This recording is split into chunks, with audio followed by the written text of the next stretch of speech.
And we're live. And I think we're alive. And it's Monday, the 30th of March, 2020. Welcome to Pondering.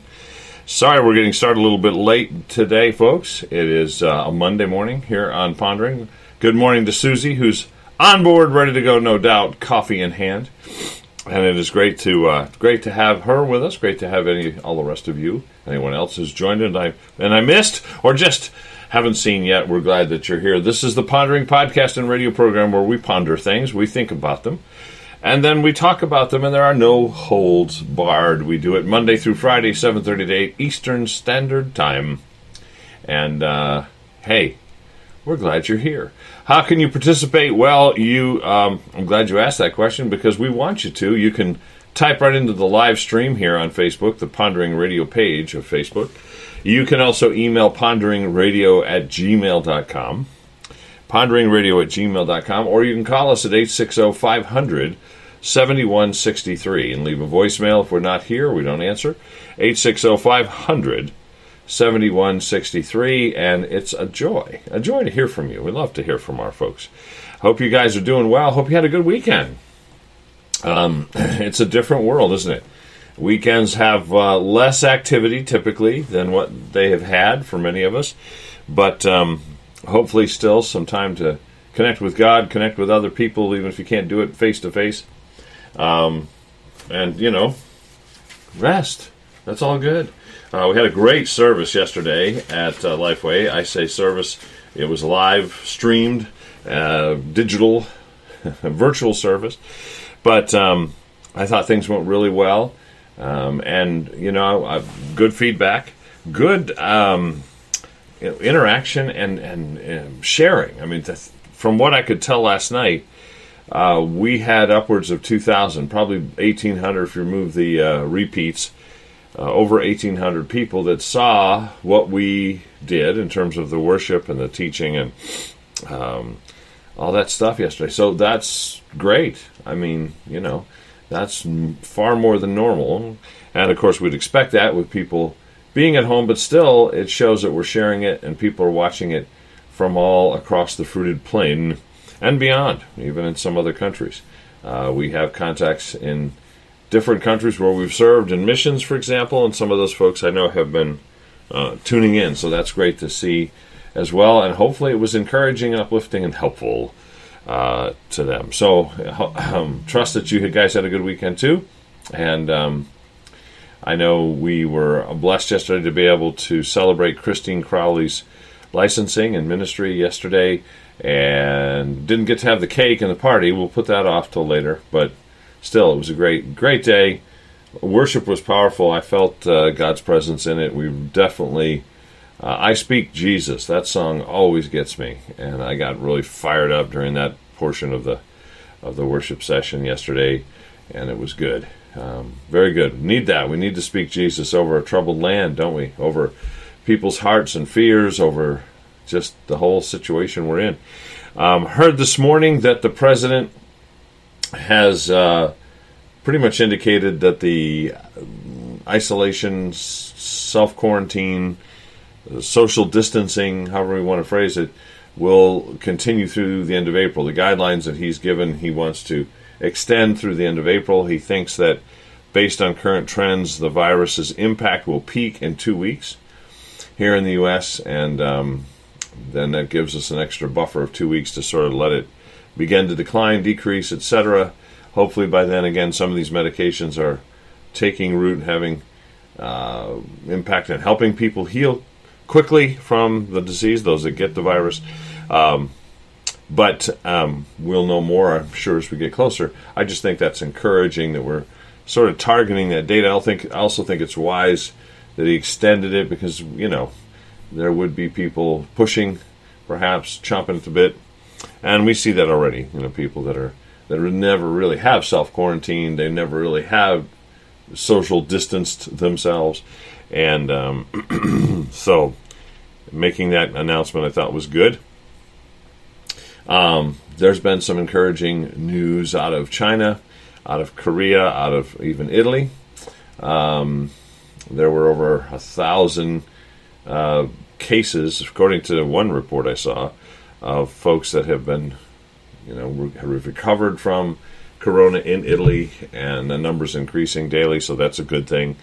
As I understand it, the likelihood, the death rate, if you will, of people actually dying from corona is about 1% to 2% of the cases that are out there, and that's we don't want it to be. We want it to be zero, don't we? But still, that's pretty low and somewhat hopeful in terms of seeing this thing pass without too much devastation. Again, the biggest thing right now of concern is the economic impact, and churches are feeling that too, because obviously as people are unemployed or underemployed, their giving goes down, their tithing goes down, and it does affect the churches. So we're developing contingency plans, and the government has offered assistance to churches. We'll see how that pans out, what that turns out to be. But we are applying for what we're eligible for at Lifeway, and we'll see how that progresses. If you didn't get to see the services yesterday, you want to see what happened, there are a couple different ways you can do it. I think it's still up on our Facebook page, the Lifeway Church Facebook page. You can also go to the Lifeway Church YouTube channel. Now, there's a couple different Lifeway churches there, so what I would recommend is you look for Silas Cianci's smiling face, our resident comic and producer of funny promo videos. But yeah, you can also go to YouTube channel, I think, off of our page, off of our website, I should say. So the Lifeway Church website is lifewaych.com, lifewaych.com. And if you have questions about any of that, or you just need help, we've said this yesterday, I want to say it here, even though I know our audience is all across the fruited plain and beyond. Those of you in central Connecticut, if you need help, call us. If you want to offer help, buying groceries, doing something to help people, call us. We're trying to connect those dots. Our number is 860-436-9216, 860-436-9216, and we would love to be able to do that, be able to help, or be able to help you help. Help me, help you, help me, help them, or something like that. Bad paraphrase of Jerry Maguire, yeah. Anyway, so speaking of Jerry Maguire, what have you been doing? I know you've probably been stuck home, obviously, so what are you doing to stay busy? There's Pastor Jim. Love to know, Pastor Jim, what you guys are doing for services. Are you putting it on Facebook? I haven't kept up with a lot of what local pastors are doing, and I should be. Just been busy doing our thing. But curious as to how you're connecting with your peeps during this time. I know a lot of churches are using Zoom and FaceTime and all that stuff, online. Facebook, Jim's at where most of the stuff's happening. But, curious to know, guys, what you're doing. And, Facebook Live, excellent. How you're keeping busy during the weekend and for that matter, during the week if you're not working. Zoom, Facebook, Zoom, we're doing that too. Our small groups are Zoomers right now. They're all Zoom-based. And we're doing Facebook Live for church as well as other stuff. We've been trying to use a streaming service, we've had some hit and miss with that. But we're going to keep developing, keep working. And one thing about this that's been good is it's forced us to upgrade some of our technical capabilities and to think about what would we do if this was the only way we could worship for a long time. How would we handle that? What would we do with it? It's really pushed that envelope. It's also caused us to upgrade even some of what we do internally within the building, in terms of cameras and monitors in nursery and in our hub cafe, so people can actually watch what's happening without being in the room in case they can't be in the room in the sanctuary. So this is good. It has had some good fruit that way. But love to know what you guys are doing, how you're staying busy. If you're watching anything good on TV, let me know. If you're not zooming, but streaming anything, and Netflix or whatever, love to know. Susie says, I set a goal for the first half of 2020. I wanted to read 20 books. I've read about 40 now. Wow. Susie, that's awesome. I knew you were smart. This is why, reading books. And I should ask you what kind of books before I go too far down your smart road. Might be Harlequin romances don't count as, smart reading. I'm just kidding. No, I know you're reading good stuff. I've seen some of what you're reading. It's good. But yeah, so that's excellent use of time. And obviously, this is a time we can get some FaceTime with God. And we've done some FaceTime via, and instant messaging or messenger phone calls with video to our kids. Can't hug them and hold them, but we can talk to them and kid around with them. Shelly, our daughter, is really good with keeping the kids busy, and it's so funny because they've had this thing where not on Sunday, because Sunday's Sabbath rest, they don't do it, but the rest of the week and on Saturday, they set goals and they write them down. So mommy's got goals, daddy's got goals, Addie's got goals, and little Brinny's got goals. So the other day they're going through their goal list with us. They shared it, and Karen and I got laughing so hard. Oh, all day long we were laughing about this. Brinny's goals were, number one, learn Spanish. This was a one-day goal for last Saturday, I think it was. Learn Spanish, do 30 things, and I forget there was a third one, but we were just cracking up. And then, of course, the next one was just silly stuff. She's just being silly after that. But that one was good. And then Shelly sends us a picture of Brinny sitting in front of this little kids app teaching Spanish at her level. And she's there, moving the mouse. I'm like, well, okay, hey, she's going to learn Spanish, She has a Hispanic daddy, and she has an abuelo. Yeah, great goal, little 3-year-old munchkin. So top that, those of you at home. You're setting goals for this time.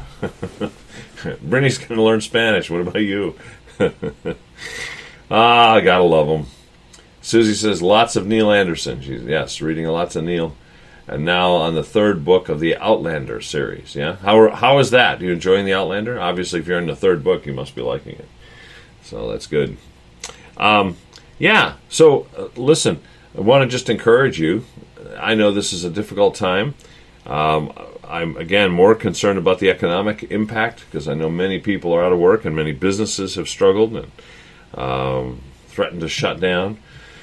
I think it's good that Congress was able to pass this bill, and I think that there'll be some relief coming. Not sure exactly how it's going to work. And, of course, I never like seeing the government step into things because they usually end up making it worse. And, of course, we'll end up paying for the $2 trillion, won't we?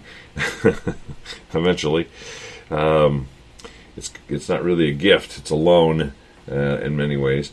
But, I mean, I do think it's wise. I think it's necessary. I think that the timing is right. Because there are a lot of people who are out of work or think they're about to be. And it's funny because even here, we were talking yesterday about the essential versus non-essential workforce.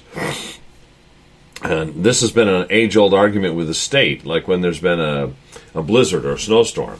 The governor will also often say, all non-essential workers stay home, and people would get all bent out of shape. Well, how dare he call us non-essential? Frankly, I'll get myself in trouble. But I think probably 70 to 80% of the state employees are doing non-essential jobs. And that's not their fault. It's just, that's how government operates. Bureaucracy, it's a beautiful thing.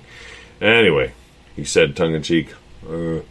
But I do think that, that's been a tricky thing to decide who's essential, who's non-essential. And there are those that have been deemed essential who may not remain so over the next 4 weeks as we see this thing, or 5 weeks, as we see this thing extended through the end of April. I know there's been discussion, too, of a full quarantine for all of Connecticut, New York, and New Jersey. That has not happened yet, but it's been talked about. That would have devastating impact on people in our area. And I don't know. There's one other possibility with that, and that is that it's just the lower southwest quadrant of Connecticut that gets quarantined because of its proximity to New York and the interaction with people coming in and out of the city from Stamford and areas like that. I would personally rather see that, not because I just want to protect our people here, but I think it makes sense. Let's face it, people in northeastern Connecticut are not running in and out of New York City every day being exposed to coronavirus cases. But people in the lower portion of the state, off the 95 corridor. Yeah, from Bridgeport south, they probably are, some of them. So that might be a wise thing to draw that line, but we'll see what happens. It's been talked about. The president mentioned it the other day, and we will see. But, we need to pray for folks who have lost jobs or seeing their income cut back. We need to pray for a speedy recovery once the switch is flipped and we're back in business, so to speak. Susie says, gotta love Kindle. Went out yesterday for the first time in 2 weeks. Grocery store was weird. They had eggs. She said I screwed up and bought cookies. Well, from my perspective, that's not a screw up, but I know what you mean. Hey, Pastor Al is with us from Virginia. Bless you, Pastor Al. We'd love to hear from you. We should probably get you to call in at some point if you can't. In fact, if you can do it right now, we'll take you for a minute. 860-500-7163. 860-500-7163. Love to hear how this whole thing is impacting our brothers and sisters in the Bible Belt down south. Haven't paid much attention to that because we've been focused on just surviving up here. Susie says that area should have been quarantined long before the virus was around. She's talking about southeastern Connecticut. Yeah, I hear you. It's like a different world. It's that way in New York State. We get a lot of times, people that don't know New York. They'll hear, like when I was in college out in California, I'd say, well, I'm from New York. They'd say, oh, man, the skyscrapers and stuff. That must be a lot of traffic. Ugh. And I'd say, no, upstate, Western New York.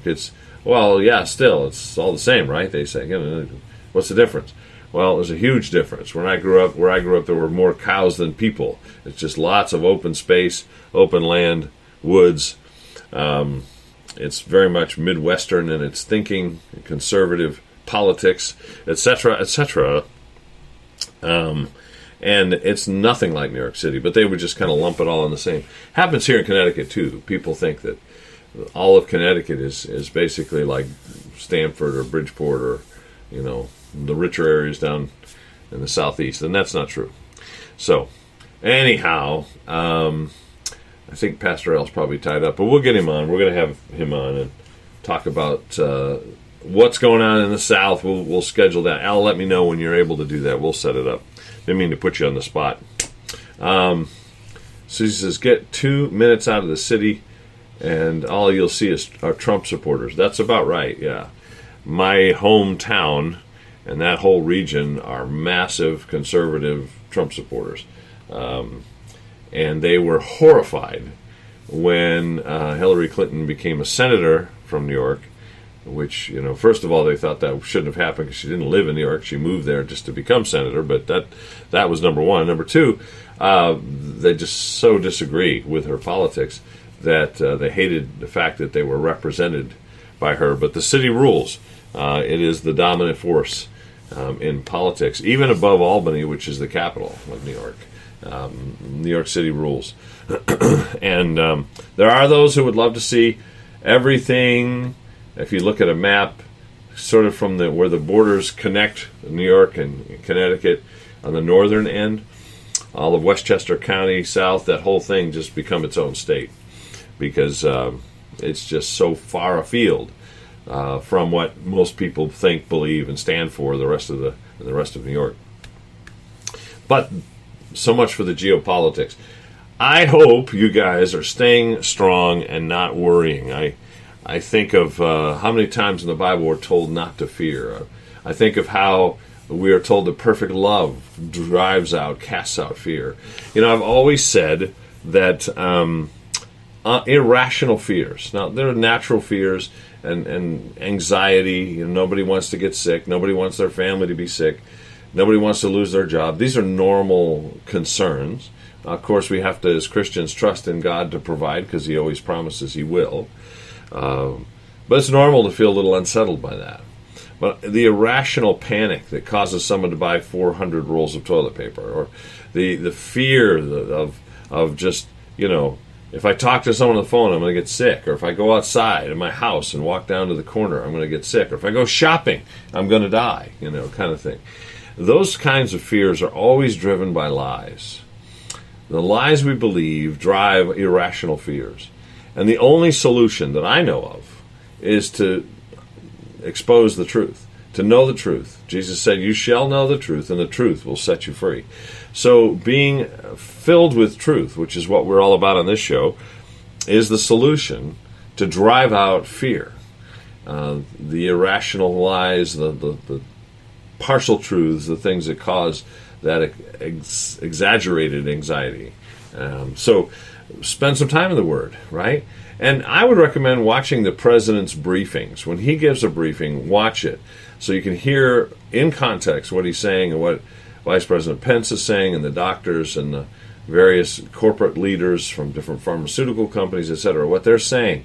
That, number one, is the horse's mouth, number one, that you're getting facts.